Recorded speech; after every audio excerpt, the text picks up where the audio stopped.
वाचं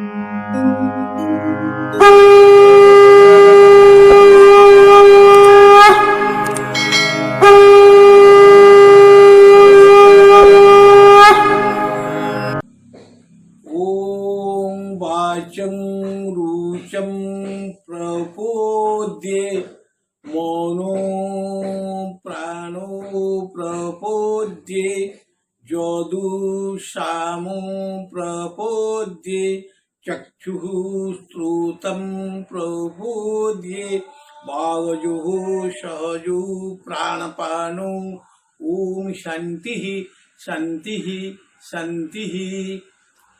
हे जुग पुरुषोत्तम श्रीपाद पद्मतले मोर बात चतुर्वेद समस्त चिन्मय ब्रह्मधारा को आवाहन करू। मोर प्राण रे सामवेदर लालित्य मधुरिमा तांकर गुणगान रे मुखरित ही उठू। मो हृदय भितरे अथर्वर समस्त मीमांसा समाहित ही उठू। मोर बाक कर्म सब तांकर श्रीपाद पद्म तले मु अर्पण करे। शांति शांति शांति। जगत जननी श्री श्री बड़मान श्रीपाद पद्म तले प्रणाम करे। परम पूज्यपाद जुगाचार्य श्री श्री बड़दांकर श्रीपाद पद्म तले प्रणाम जनाए। आचार्य देव श्री श्री दादांकर श्रीपाद पद्म तले प्रणाम जनाए। आज ज्ञानज्योति एक क्षीण प्रचेष्टा से आदि जुग पुरुषोत्तम लीला विभाजितर कथा कही हुए तो कही पारंती से आदि जुग हिमायतपुर से ठाकुर जुग प्रथम प्रचेष्टार जुग। से 1942 मसीहा जानुआरी मासर 16 तारिख मुहूर्तर कथा।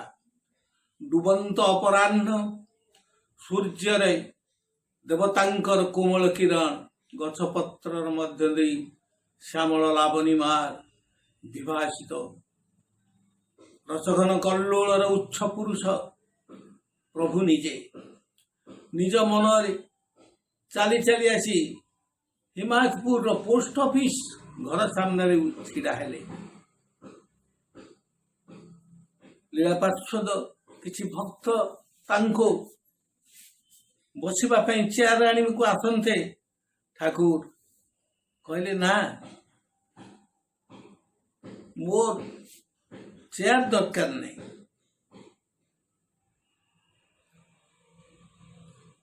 मु टिके स्वेच्छारे स्वच्छंदरे चलाबुला करी एटिक कौन मत दब ना। ग्राम्य बनानी नीरव स्निग्ध श्यामल हेमाली परसरे प्रकृति रमण पुरुष तांक प्रकृति सुषमार उपभोगर ये गोटे इच्छा मुहूर्त। स्नेह बुकुरे कहले मु स्वच्छंदरे टिके बुलिबाकू एने तेणे चाहूछि रे। तुमे मते ठाकुर ठुकुर जहा कहना कहीं मु ए कथा केबे बेले ही भूलिबी नहीं जे मु ब्राह्मण शिव चक्रवर्ती पुओ। मोर सबु बेले रकमर अभ्यास अच्छी। एक्षणी जदि मन करी तेबे चाली चाली कुष्टिया भी जीवी। राति राति जाग्रत रही समान काम करी पारे मु एक कथा कही पोस्ट ऑफिस घर रे खाली पड़िया जगह आसी बसी पड़े। माटी रे बसिबार से कि अपूर्व लावण्य तांकर। सेतेबेले जेउठी जो बेले जो अवस्था से थांती ता भितर एक सुंदरतम प्रकाशना थाए तांकर बरतनुर कथाबार्ता इंगित चलनी अंगभंगी सबुथिरे मने हुए जेपरी आउ कहीं देखिनी ସେଇ ସୁନ୍ଦର ଅପରୂପକ ଛବିକି ଏଇ ଅସୀମ ହିରଣ୍ୟ ଗର୍ଭ ବ୍ୟକ୍ତିତ୍ୱର ସୀମାୟିତ ମାନୁଷୀ ଦେହର ଏଇ ମାନୁଷୀ ଲୀଳାକୁ ରୂପକୁ ତାର ଠାଣିକି ତାର ଇଙ୍ଗିତକୁ ତାର କଳଲାସ୍ୟକୁ ତାର ହାସ୍ୟ ଲୋଳକୁ ସେ ଆଡ଼କୁ ସେ ଠାକୁର ଡାହାଣ ପଟେ ପାଦଟି ତୋଳି ଦେଇ ବସି ପଡ଼ିଲେ ମାଟି ଉପରେ। ଏଠି ଆଜି ଭକ୍ତ ମଣ୍ଡଳୀଙ୍କ ଭିତରେ ଭାବ ତୋଳିବା ପାଇଁ ସେଦିନ ଯିଏ ଲୀଳା ପାର୍ଶ୍ୱଦ ଥିଲେ ସେ କହିଲେ, ଭାଇ ଡାହାଣ ପଟେ ପାଦଟି ତୋଳି ଦେଲା ବେଳେ କପଡ଼ାଟି ଉଠି ଯାଇଛି ଉରୁ ପର୍ଯ୍ୟନ୍ତ।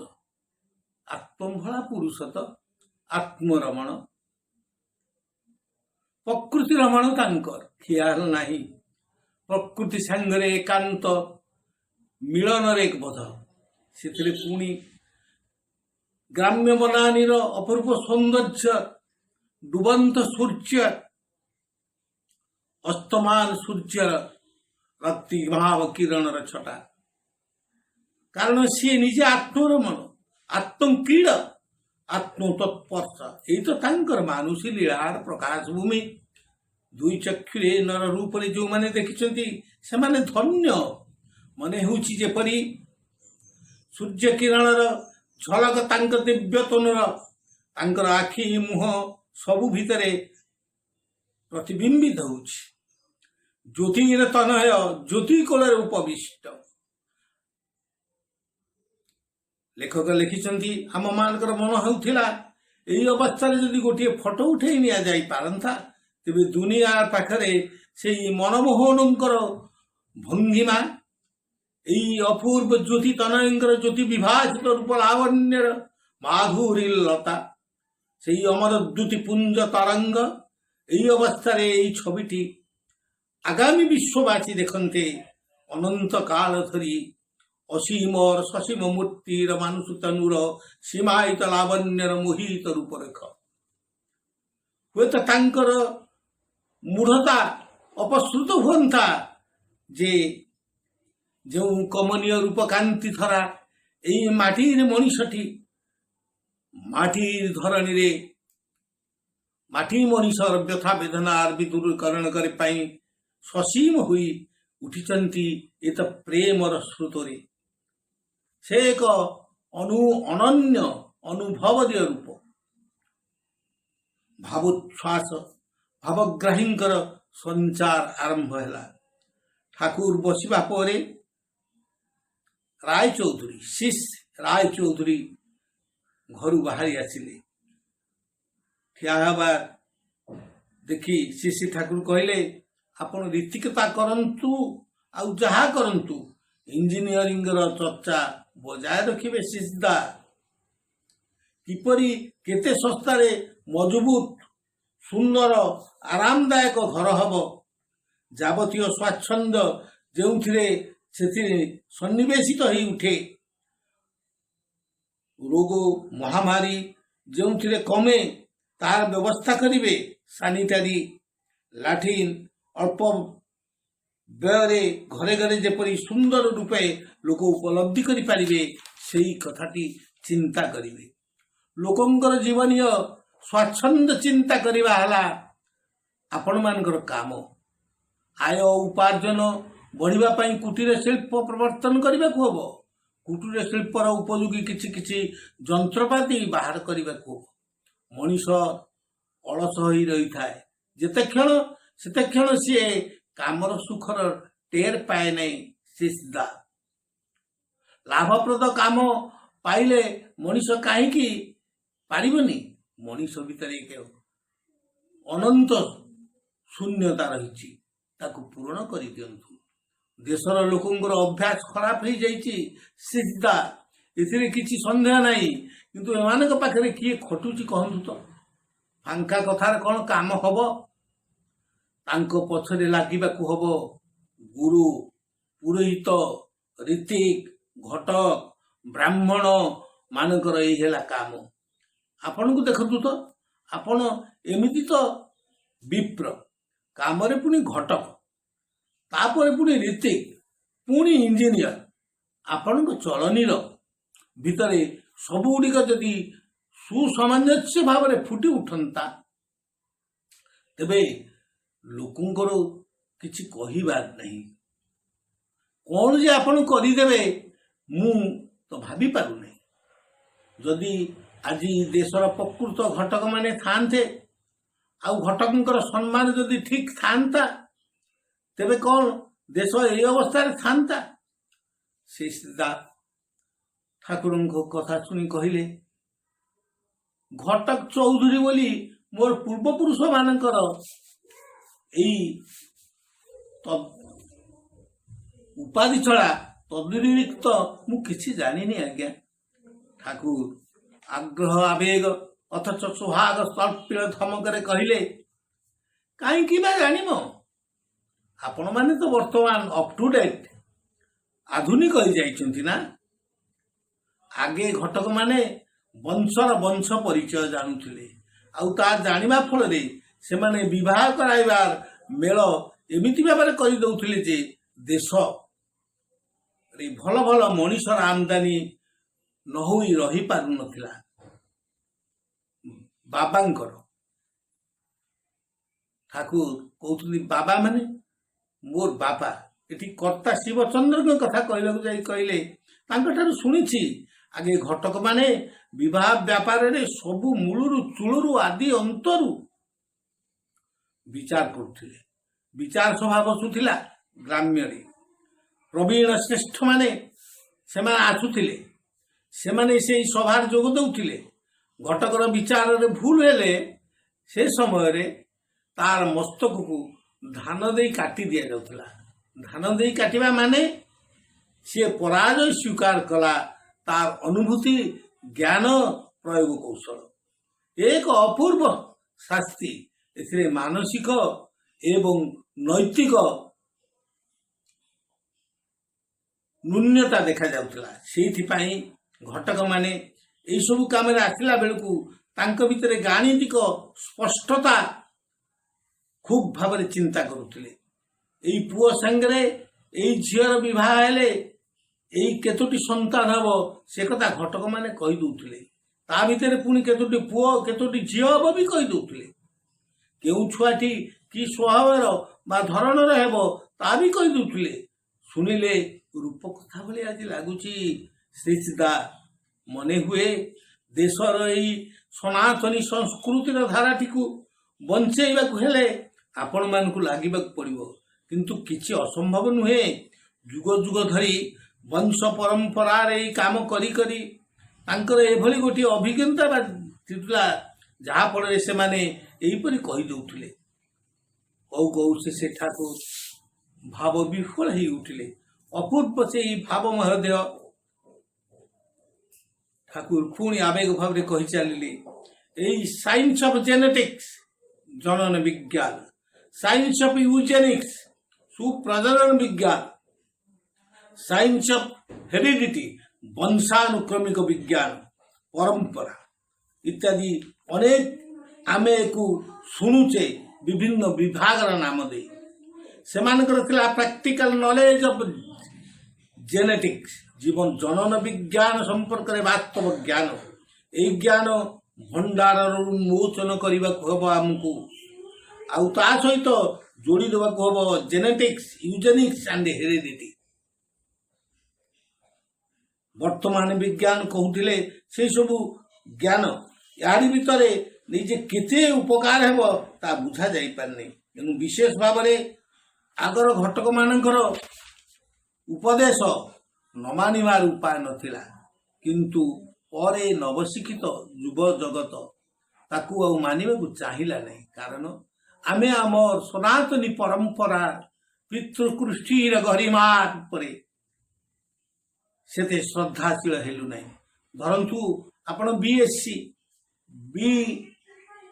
ଇଞ୍ଜିନିୟରିଂ ଆପଣଙ୍କ ସାଙ୍ଗରେ ମେଳ କରି ଯଦି ଗୋଟିଏ କାଳି ଝିଅ ଠିକ୍ କରି ଦିଆଯାଇଥାନ୍ତା, ତାହେଲେ ତ ଆପଣ ଚିଡ଼ି ଉଠିଥାନ୍ତେ, ରାଗିଯାଆନ୍ତେ।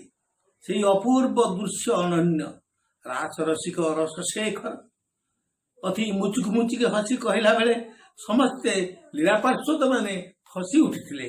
ଶ୍ରୀ ସିଦ୍ଧା ଗୋଟିଏ ସମର୍ପିତ ଭକ୍ତର ଭୂମିକା ନେଇଥିଲେ। ରସଶେଖର ପୁଣି କଲେ କିନ୍ତୁ ସହଧର୍ମିଣୀ ଓ ଜାୟା ହିସାବରେ ସିଏ ସର୍ବୋତ୍ତମ ଆପଣଙ୍କ ଜୀବନରେ ହେବ ଏକଥା ଆପଣ ଆପଣଙ୍କର ଜଳ ଭିତରେ ଜାଣନ୍ତି ବା କେମିତି?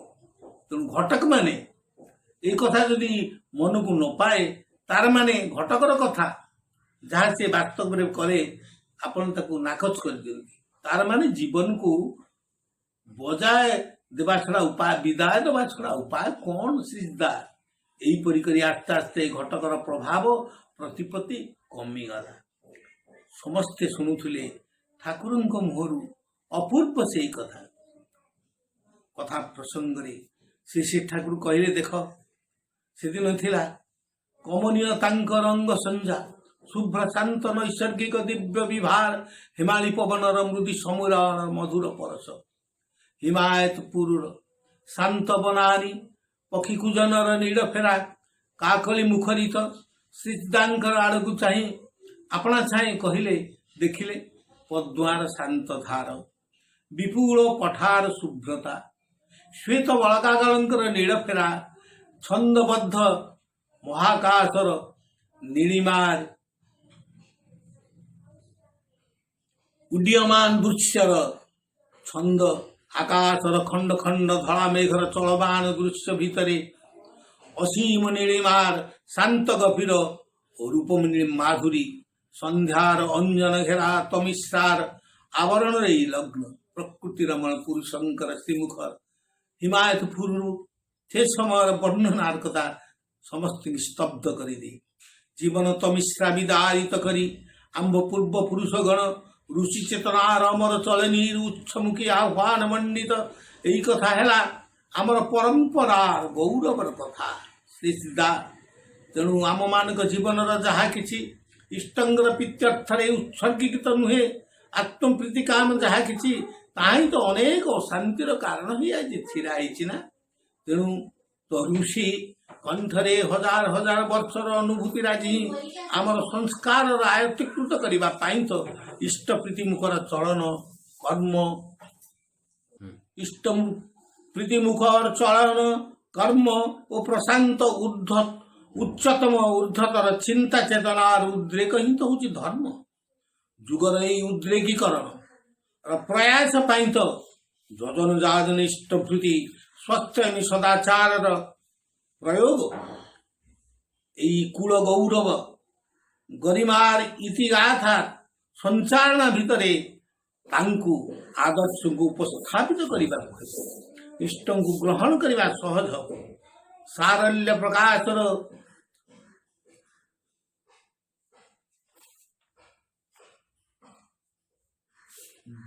ଭଙ୍ଗିବାର ସୂତ୍ର, ଜୀବନକୁ ତାଙ୍କ ପାଖରେ ତୋଳି ନୈବେଦ୍ୟ ରୂପରେ ଢାଳି ଦେବା ପାଇଁ ତ ହେଉଛି ଆମର ସାଧନା। ଏକୁ କିଏ କହେ ସମର୍ପଣ। ଆଉ ଏଇ ତପସ୍ୟାର ମୂଳ ସୂତ୍ର ହେଲା ସେଇ ଜୀବନ୍ତ ଭାଗବତୀ ତନୁଟି, ଯିଏ ସବୁକୁ ସମସ୍ତ ସୂକ୍ଷ୍ମତାକୁ ସ୍ଥୂଳରେ ପରିଣତ କରିବା ପାଇଁ, ଶକ୍ତି ସଞ୍ଚାରଣ କରିବା ପାଇଁ ସାକାର ମୂର୍ତ୍ତିରେ ଆୟତ୍ତୀକୃତ ଆମ ପାଖରେ। ସେଇ ସମାଧାନୀ ପୁରୁଷ ଜୀବନ ଚଳନାର ଘନ ବଡ଼ ଜଞ୍ଜାଳର କୋଳାହଳ ମଧ୍ୟରେ ପ୍ରଶାନ୍ତିର ଆଲୋକ ବର୍ତ୍ତିକା ହେଲା ତାଙ୍କ ପ୍ରଦର୍ଶିତ ତପସ୍ୟା। ତାହିଁ ପଦ, ସେଇ ହିଁ ପ୍ରକୃତ ଗୁରୁ, ଯିଏ ସିଏ ହେଲେ ସବୁ ଦେବତାଙ୍କର ଜାଗ୍ରତ ମୂର୍ତ୍ତି। ଯୁଗାବତାର ହେଲେ ସବୁ ଅବତାରଙ୍କର ସଂହତି ସୂତ୍ର। এই ସହଜ ଜିନିଷଟି ମାନିବା ପାଇଁ ମଣିଷର ଆଗ ଦରକାର ସମର୍ପଣ ବୋଧ। କାରଣ ତପସ୍ୟା ନାଁରେ ଅପତପସ୍ୟା ଯେତେବେଳେ ବିଦୂରିତ ହୁଏ, ସେତିକି ବେଳେ ସେ ତପସ୍ୟା ତିଆରି କରି ଆସନ୍ତି। ଆଉ ଯୁଗର ଚେତନାର ଧାରା ସାଙ୍ଗେ ଖାପ ଖୁଆଇ ତାଙ୍କର ସଞ୍ଚାରଣ ଶକ୍ତିକି ସଞ୍ଚାରିତ କରିଦିଅନ୍ତି।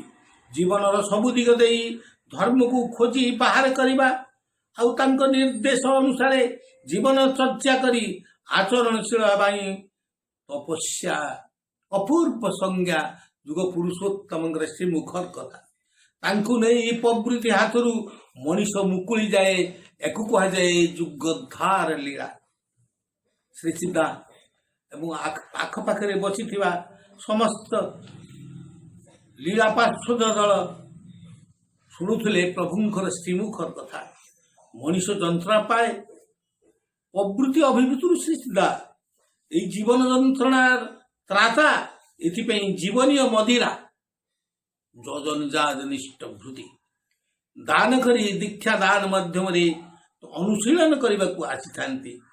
ଅନୁରାଗ ଯାହାର ତୀବ୍ର, କ୍ରମାଗତି ଓ ସୌନ୍ଦର୍ଯ୍ୟର ସଫଳତା ତାର ସେତେ ଉଜ୍ଜଳ। କୂଳ ପରମ୍ପରାର କଥା ମାନେ କୂଳର ଜେନେଲୋଜିକାଲ ବଂଶାନୁକ୍ରମିକ ଇତିହାସ। ଆଜି କିନ୍ତୁ ଆମେ ନିଜର ବଂଶ ଇତିହାସର କଥା ତ ଜାଣୁନା, ବରଂ ବଂଶ ପରିଚୟ ଦେବାକୁ କୁଣ୍ଠାବୋଧ କରୁଛୁ। ଏଇ ହେଉଛି ଆମ ଜୀବନ କଥା। ମଣିଷ ବଂଶ ଗରିମା ସମ୍ପର୍କରେ ଯଦି ସଚେତନ ନ ହୁଏ, ସଶ୍ରଦ୍ଧ ନ ହୁଏ, ତେବେ ଦେଶ ପ୍ରେମ, ବିଶ୍ୱ ପ୍ରେମର ଦୁହା ଝଲକ ଦେବା ଅଲଗା କିଛି ଲାଭ ନଥାଏ। ତାର କୌଣସି ଭିତ୍ତି ରହିବ ନାହିଁ। ତେଣୁ ଭିତ୍ତି ପ୍ରସ୍ତୁତି ଦରକାର। ଆଉ ବଂଶକୁ ନେଇ ବିବାହ ନ କଲେ ଦାମ୍ପତ୍ୟ ଜୀବନ ଠିକ ରୁହେ ନାହିଁ। ଶୁଭ ସଂସ୍କାର ସମ୍ପନ୍ନ ମଣିଷ ସୃଷ୍ଟି ହୋଇପାରେ ନାହିଁ। ଆଉ ଦେଶ ଦୁନିଆ ରସାତଳକୁ ଚାଲିଯିବ। ଶ୍ରୀ ସିଦ୍ଧା କହୁ କହୁ ଶ୍ରୀ ସିଦ୍ଧାଙ୍କୁ ଆକି କହିଲେ, ଦେଖ ଆମ ଦେଶର ସତୀତ୍ୱର କେତେ ଆଦର ଥିଲା ଜାଣନ୍ତି?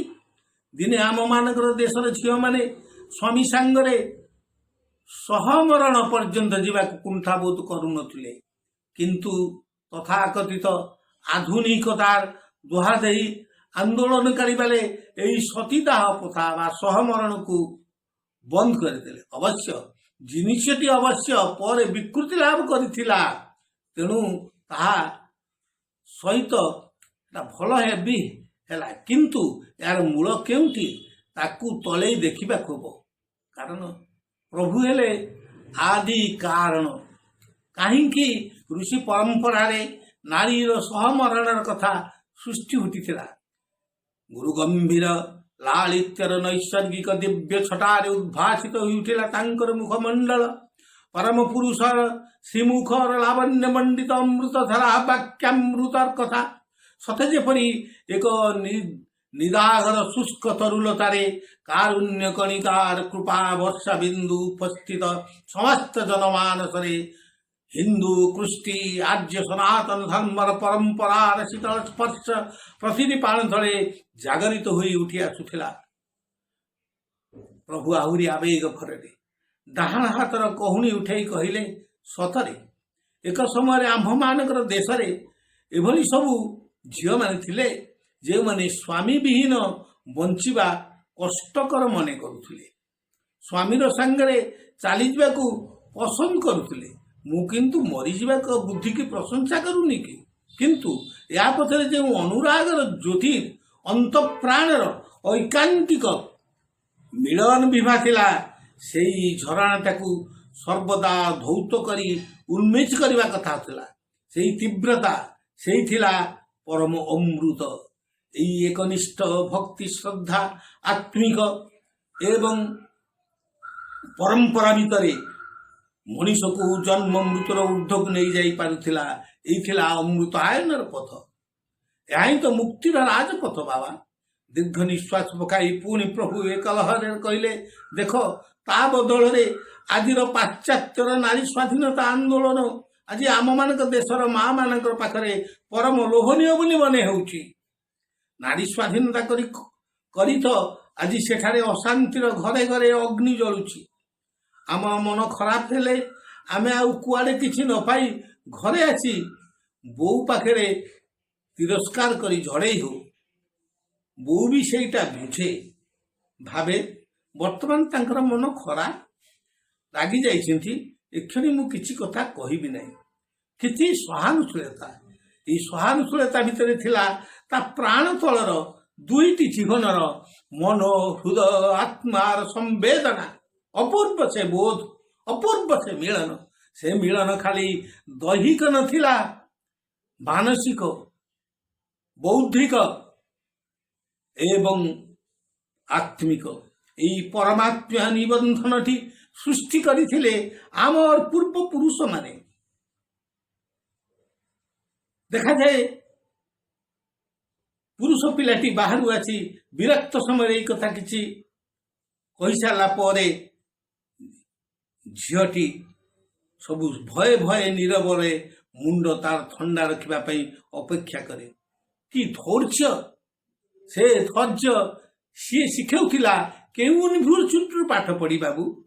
ଋଷି ମୁନିମାନେ ଏଇଥିପାଇଁ ଘଟକ ମାନଙ୍କର ତାର ମାନସିକ ସ୍ଥିତିର ସଂଯୋଗୀକରଣର ସୂକ୍ଷ୍ମ ମିଳନର କଥା କହୁଥିଲେ।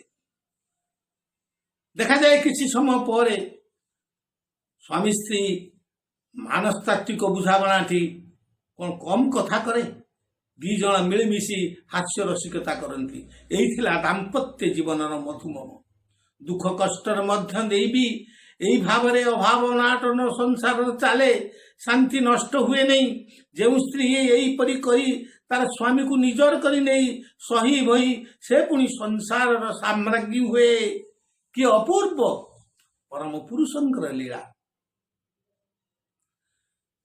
এই ତ ମଧୁରିମା ଦାମ୍ପତ୍ୟ ପ୍ରେମର। ତା କଥା ଛଡ଼ା ଅନ୍ୟ ସେତେବେଳେ ସଂସାର ଚଳେ ନାହିଁ।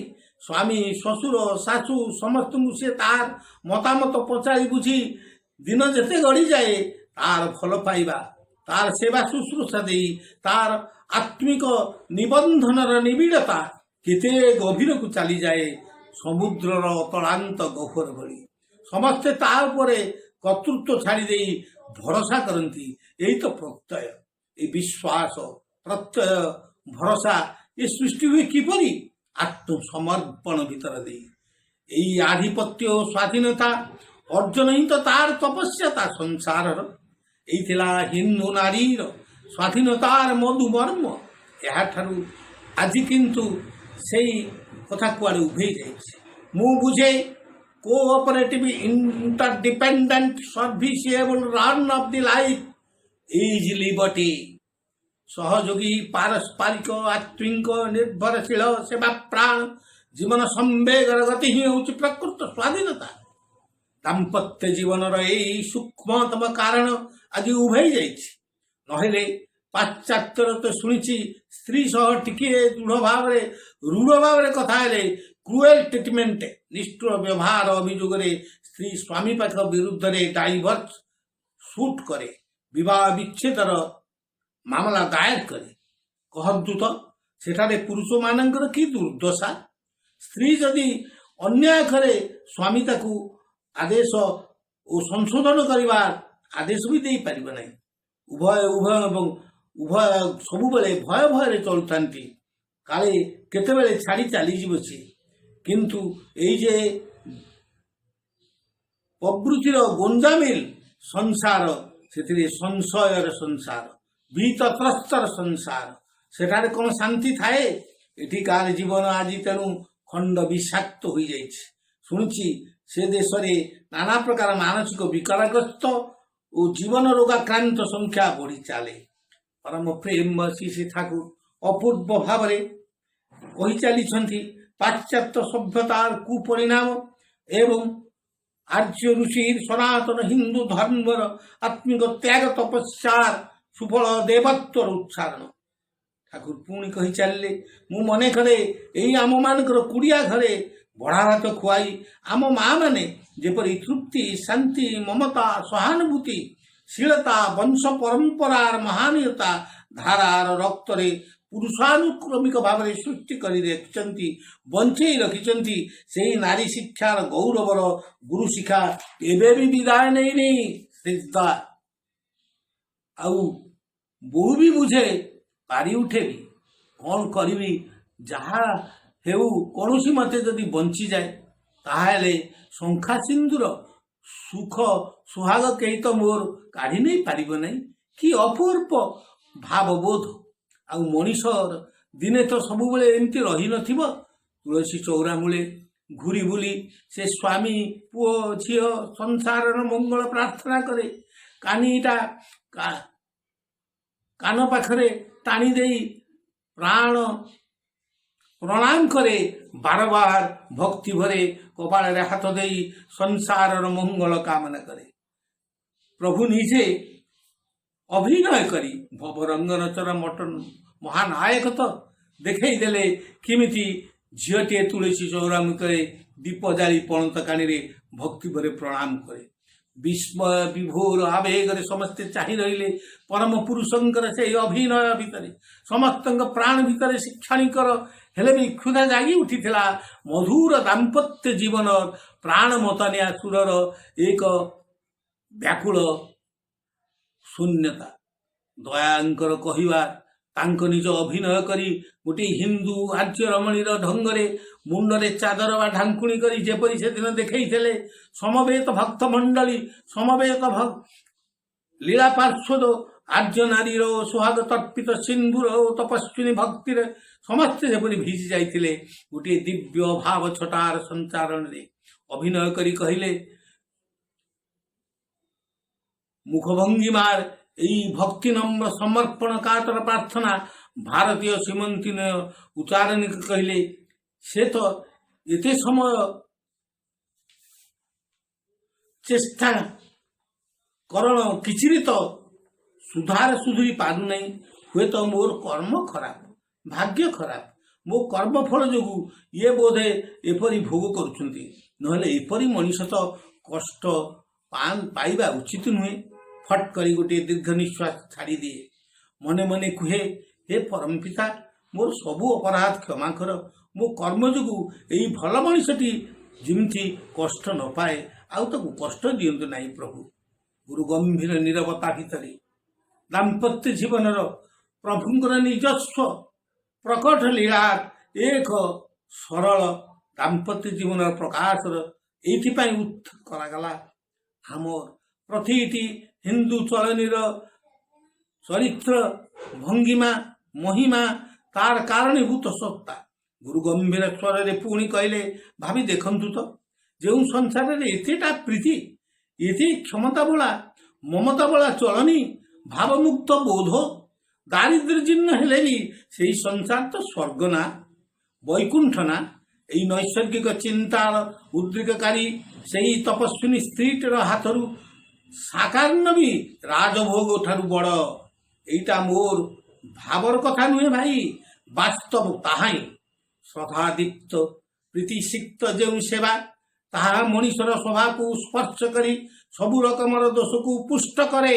स्त्री जदि एहीपरि भाव अनुरागिणी हुए ता प्रेरणा रे ता स्वामी सबु दिग दे उन्नति हुए तेणु तो सी लक्ष्मी कपालिया मनीष झीए तार बहु लक्ष्मी हुए। पुणी कहले से दिन एक अपूर्व अभिव्यक्ति परम पुरुषंकर आवेग भरी कहले मोर कपाल भल तेणु बड़ बो सागरे मोर विवाह हिची। विस्मय आनंद हास्यरस्य मिश्रणर कथा ता भितरे पुणी निजर परिचयर गोटे मानुषी दाम्पत्य जीवन संसार जीवन छवि से मुहूर्त कौन थिला टिके चुप करी कहले एई बड़ बो कौन कर्ता मा पाखरु कम गाली खाइची गालीर भूत छड़ाई दिए ये चुप करी सब सही थाए टुंकिरी शब्द टिके कहेनी गाली बुझी बुझी हातर काम निजे करे से कर्ता मा खूब खुशी हुअंती आदर करी खुआंती एते सबू पास करी आसीची बोली तो तेबे आज बड़ बो होईची ना।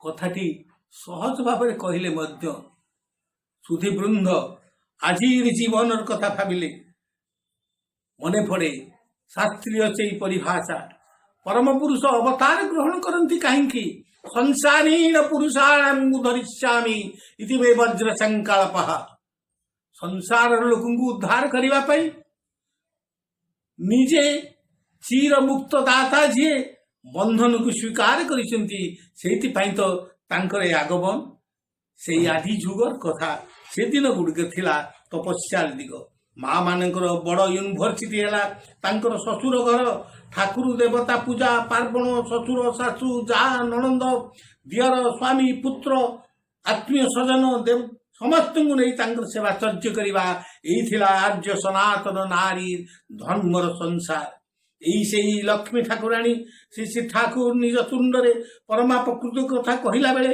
एक मधुर गंभीर रहस्य भरा हसर मौनता खेलीगला प्राण भितर आपणा छाए ठाकुर और ठाकुराणी को प्रणाम जनाई आज से आदि जुगर कथा कहला बेले अश्रु सजल प्रणाम जनाई स्थापकाय च धर्मस्तु सर्वधर्म स्वरूपिणे अवतार वरिष्ठाय श्री पुरुषोत्तमाय नमः यथाग्नि दाहिका शक्ति अनुकूल स्थिता हि सा सर्व विद्या स्वरूपा त्वं सरदी देवी प्रणमाम्यं सर्वधर्म स्थापन करिबा पई जुग संसार रे दाम्पत्य जीवन आदि मधुरिमा छटा दैनंदिन सहज चलन छंदरे फुटै देबा पई हे प्रभु पुरुषोत्तम आपण परमा प्रकृति को सांगरे आनी मनुष्य जीवनर नारी जीवनर वैशिष्ट्य पूरण काली छंद उत्तोलन करिसेंती आपन श्रीपाद पद्मंतले कोटि कोटि प्रणाम।